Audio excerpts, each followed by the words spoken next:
to be here and celebrate the birth of a great leader. The more that we've learned about him over the course of several weeks, we're very proud to continue a message of peace and humanity and tolerance.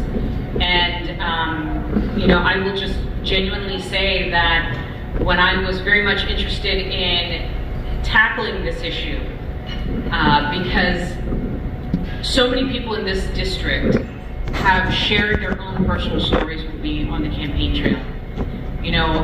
Caste was taught to us when we were kids in elementary, and it was something that was far away, foreign, not something that people dealt with here.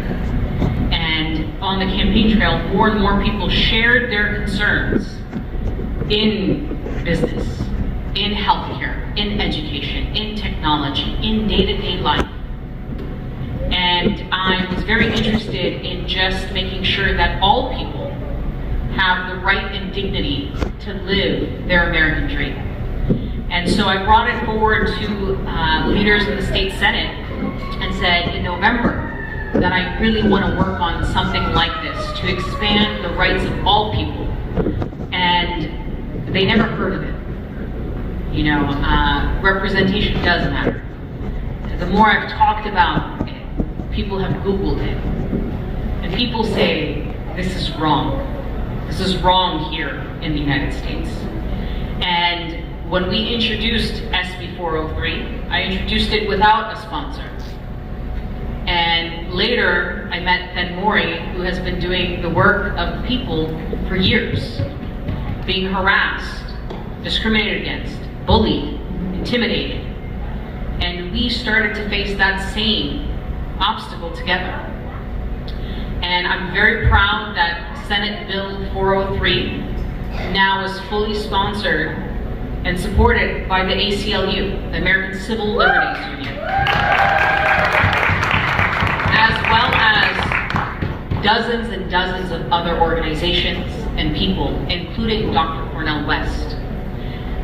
We in the United States believe in the American dream for all people, right? I was very fortunate to be born in this country, in New York City, and have certain rights given to me by birth, whereas other people are stripped of their basic human rights at birth. I have described this system as invisible at birth, dragging people for centuries. And when this bill was introduced, there was a lot of feedback. This district, Senate District 10, is roughly 55% Asian. Obviously, we're very diverse. I'm Asian. Most people here are Asian. And we all come from different backgrounds, different languages, different cultures, different food, different everything. But the one thing, the reasons why our ancestors came here, is because of that American dream. The honest reality that all men and women are created equal. That you can fulfill your potential if you work hard enough, if you dream big enough, and you work for your dream. And the mere fact that we are seeing time and time again the discriminations that people don't know. So this bill was introduced and hundreds of people immediately started to call the Senate, different offices. It's now gone into the thousands daily. All the senators, I'm going to be honest, are a little annoyed with this bill. I'm a freshman senator, 3 months in, they said, I can't believe you're carrying a civil rights bill. And that's what this is. And so staff, because there is a slight lack of representation, we still have to work hard at it here, even in California, they're Googling what the caste system is. They're Googling the cases. And I've told them that the reason why I'm carrying this, and I will say oppositions of this bill, are upset that I'm carrying this. Even people that support it are asking, why? You're an Afghan American woman. You're a Muslim woman. Why do you care? What is your intention? And the honest truth is, we're all human beings. and we deserve the dignity that this bill brings. It does not matter what background you are, where you come from, what language you speak, how educated you are or not. At the end of the day, myself included, for example, in this room, we're all equal. Every life matters. And the more we are talking to our fellow colleagues in the state Senate as well as the Assembly, the more people are like, genuinely, these are the conversations I'm having with elected officials saying, I was so naive. I didn't know that these issues were coming here. I didn't know that this was a problem. And that's why, even to them, they're noticing that representation does matter. And I am an ally to all of you, to all people, in carrying love and respect for all people.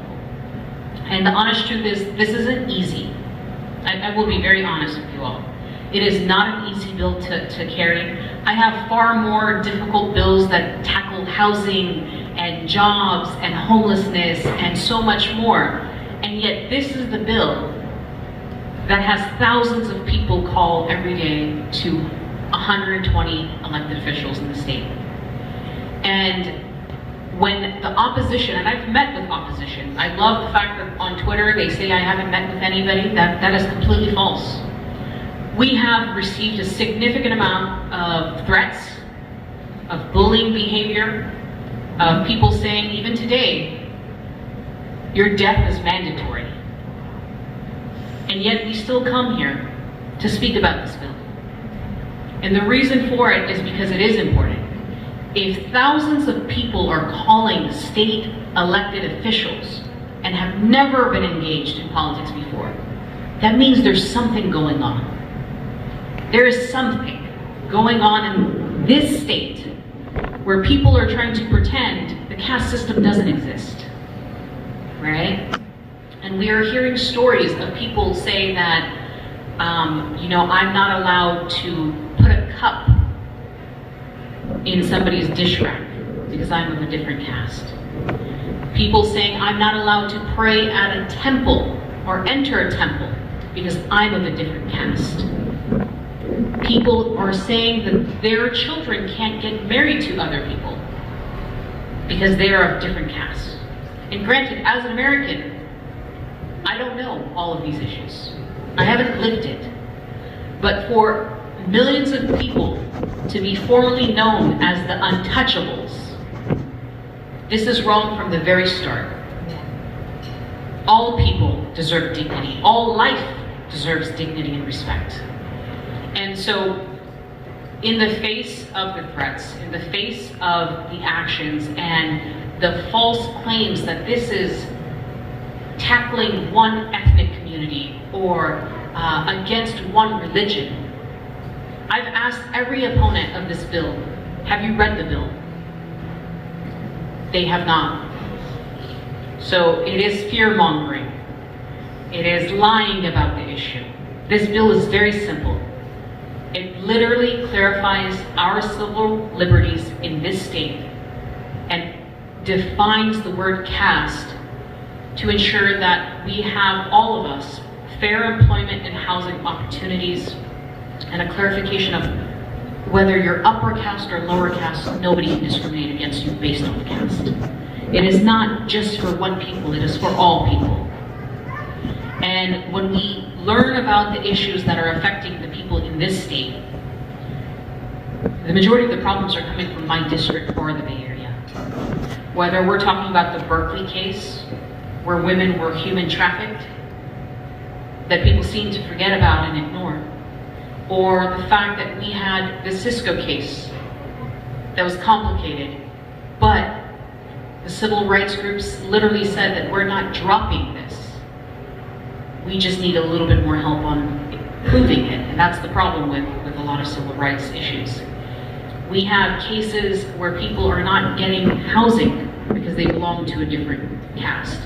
Things that people can't even sue about. And I want to be very clear, discrimination is very hard to prove. You have to prove a lot of different aspects of intent and have examples, potential witnesses, things like that. People have said, the opponents have said, well, then the larger Indian community will not have jobs. And I said, we as women are protected with civil liberties, civil rights in this state and in this country, and yet there's plenty of women that work.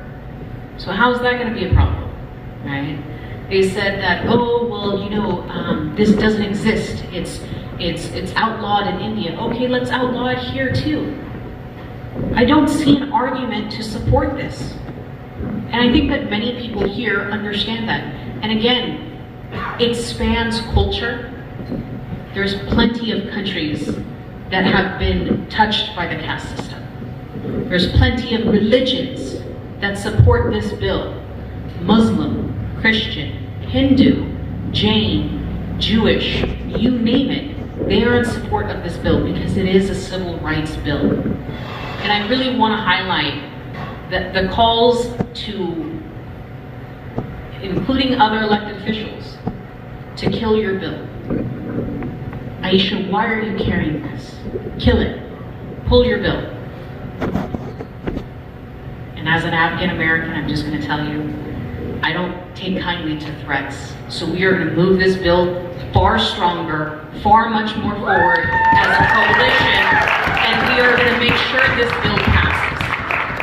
Because it's the right thing to do. It is the American thing to do. And I really just want to thank all of you guys for coming here.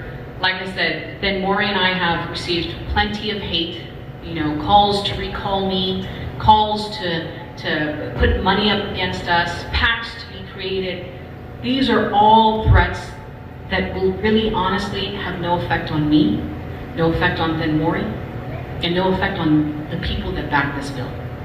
We care about human rights, we care about dignity for all, and I will tell you, it carries the message of humanity forward. And I really want to say that we will break these invisible chains on everybody.